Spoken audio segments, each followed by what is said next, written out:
Hey, how you doing? It's Mike. I am back. This is for our communities at Grace, our small groups here at Grace. I'm just here bringing another encouragement for you.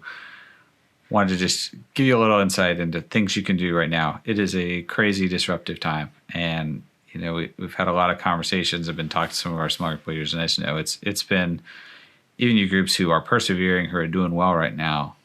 It may not feel like it. It could be really discouraging and crazy. Trying to get people together just because there's so many obstacles right now, and it's shut down a lot of what we do, and so it makes a challenge. So this is just me reaching out, hopefully giving you some ideas of how to utilize some of the tools we do have and things that are going on. One of the exciting thing that we've started this week, which is kind of for people meeting on Zoom, people meeting in person, whoever. We've got a mix of different people in different situations right now. Some that are fully here in person and some that are watching at home, and trying to figure out how we can connect all together. So we started this past Sunday a 30-day prayer challenge. And when we did that, part of that is because that's a unifying thing for our church. We want to build a foundation of prayer within our church. So we're sending people out, encouraging everybody to take 30 days to go through and every day call somebody or text them and pray for them. And so this reaching out of getting involved in what God is doing. And the great thing about that is that we can all do that. Regardless, now, a year from now, whenever all this pandemic stuff is over and we're all meeting in person, that we can all do that. We can all reach out and pray for something. So we want to build in a habit here that we are all reaching out for one another. And it's so desperately needed right now. And everybody's hurting. Lots of people have just crazy hard stuff they're going through right now, whether it's grief or pain or, losing a family member. It's people who are going through severe depression, anxiety, people who've lost jobs, all kinds of stuff. So we have lots of different layers of suffering going on in our communities. So there's probably people in your circle that are really hurting. And sometimes we don't know because we haven't run into them or seen them in person, and we don't realize what's going on. So we can all reach out. And so we encourage you to take 30 days and write down 1 through 30, put a person down on each day. And each day I take 5 minutes to just reach out, ask what I can pray for, and pray for that person. So as we're building that habit, one of the things I wanted to bring up for you guys as you're thinking about your small group is how we can incorporate doing that into the small group. And so when we are meeting together, whether we're meeting over Zoom or we're meeting in person, when we meet, how do we bring that into what we do? If we're building momentum, we're committing to doing that individually and reaching out. And so your small group may be included in the list of people that's doing that, but they may be on your list of 30 people. I probably are. But also, how do we, as a small group, encourage one another in getting started with that? Well, I would say that the best thing you can do is this is something that people would need to be doing every day throughout the week, a habit they're trying to build. But if you're leading your small group or you're encouraging people in that, the time that you meet is a great time to encourage, share stories, and launch people back out into it to help. Accountability can kind of be an ugly word if you've been in certain circles of Christianity. That sometimes accountability is heavy-handed. Somebody's going to confront you if you didn't do it and beat you up for, oh, you only did 6 days this week. What's wrong with you? Kind of we need to be real hard on each other, step it up kind of stuff. And I'm not really talking about that. But there's an accountability component of just being together with one another that when we come together and talk about it as a group, it reminds me okay, I haven't been as committed to that as I need to be, and it kind of rejuvenates the spirit. We want it to rejuvenate the energy and get excited about it again. And so I think one of the best ways to do that is by sharing the cool stories that happen.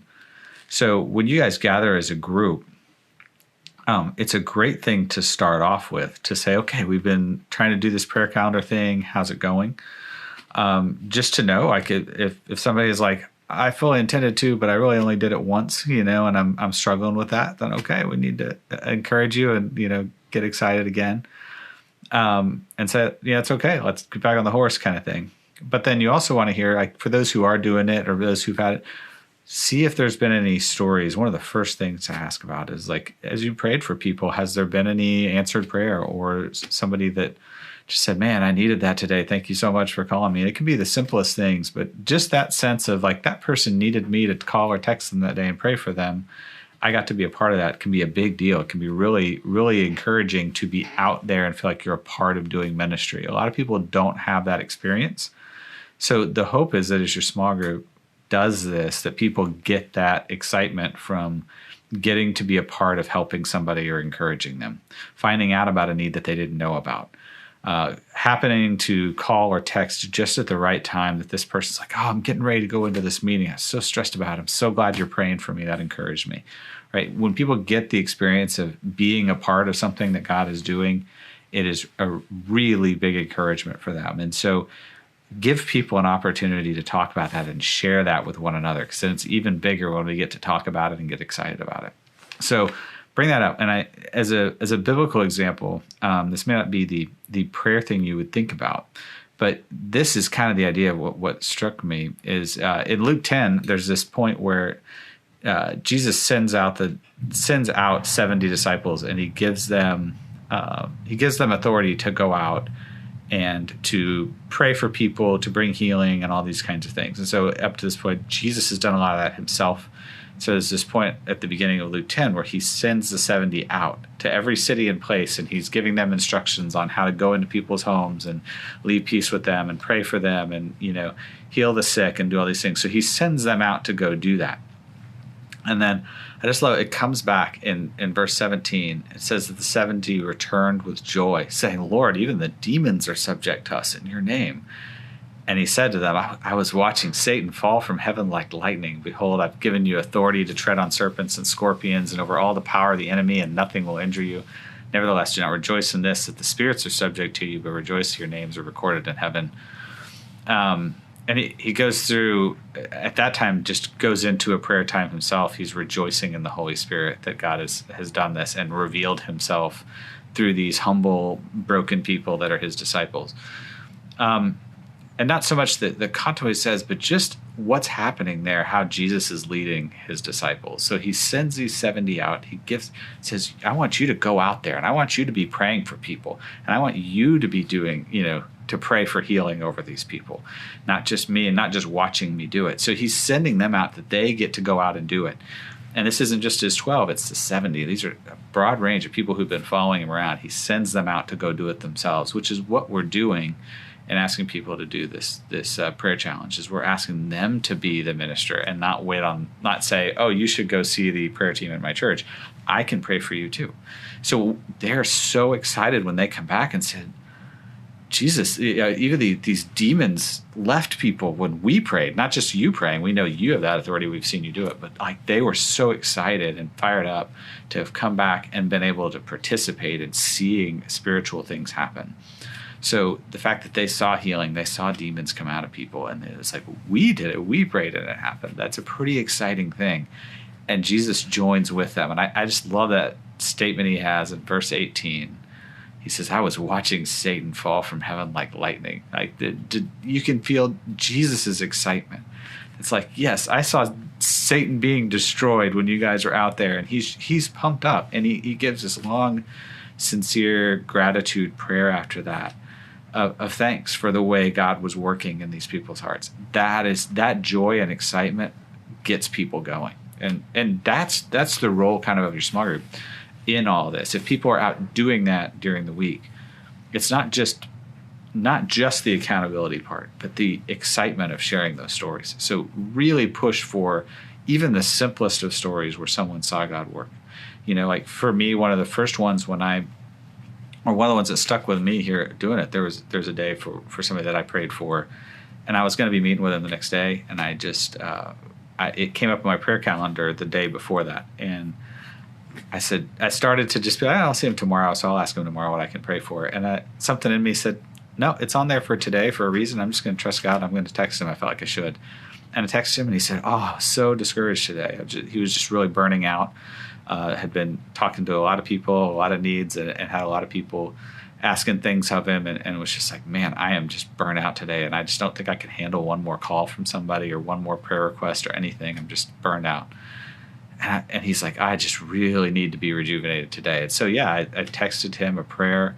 And the next day, he just said, man, that just really turned around. And he said, there were some things the Holy Spirit spoke to my heart about and helped me realize why I was burning out and that I needed to step back and worship. And He said it reminded me to do that, and he was just in such a different place the next day when I saw him, and I was so grateful that of the timing of that. And it's a simple thing. It wasn't like, somebody's healed of cancer. It wasn't these big, huge, massive deals. But those little things to be a part of are really exciting, and you want to share that excitement. Don't let someone keep that excitement to themselves.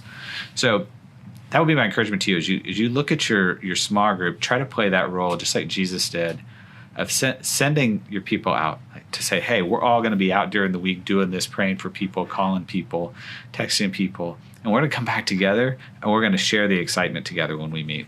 And if that's a Zoom call or that's in person, we're going to stop and we're going to celebrate and rejoice when God is doing something. From the smallest to the biggest things, we want to stop and notice what God's doing. We want to celebrate those things and pray in gratitude just like Jesus did. So take that opportunity to make that a part and an ongoing part of your small group time is a great thing to say, yeah, who are you praying for? Have you seen God do anything with that this week? It keeps everybody doing it, but also just, man, it's such an exciting time to be able to share being a part of that. So make that joy and celebration a part of your small group time. I would say you will not be sorry for building that into your time every week. I hope that's a help to you. If you have any questions or you're trying to figure out how to kind of incorporate this or how to kind of get people going with the prayer challenge that we're doing, don't wait. Give me a call, give me an email, give me a text. I would love to help. I would love to be an encouragement or anything else going on in your group. It is a crazy time, and I'm happy to step into any of the messes people are dealing with. If I can help facilitate community in any way, I want to do that. So if you need anything, definitely let me know. Give me a call, give me a text. I would love to help. But I hope everybody has a blessed and happy week and that you're seeing God working within the people of your group. Talk to you soon. Bye-bye.